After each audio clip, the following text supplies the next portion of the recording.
Lokal. Idol John, go!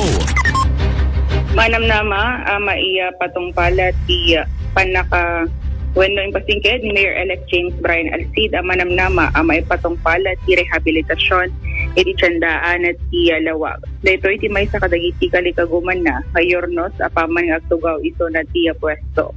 Nimbatad na nga na tinagbalin nga inisyal asaritaan da iti City Engineer's Office no na trumbeng maaramid ken nakita da anarukupen dagiti columns ken beams iti basement. Kay tiket ga po na tada iti nga 20 wet section anang itong dati panaglati dagiti landok ana ikapet. Hinay na nagpatulong danto kadagiti eksperto ang mga dal no kas pagarigan kabailan na pay adumalan ti retrofitting dagiti maisimpa kinasaan ket ti amamin pinsan ang marebba iya tiyandaan. Tingin tayo man na di paseti na panag-sarita.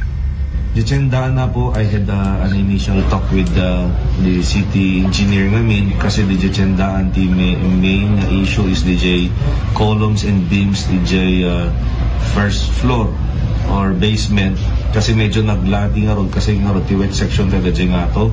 So napanda ko makita kinita ket medyo kasta madin naglatlati mi landok na so kunak nagsaritaan mi mga lakang expert nga to study kung mabaling i-retrofit the columns and beams na ako to save the public market haan nga demolish ako. We need to repair and rehab the public market of Ilawag City.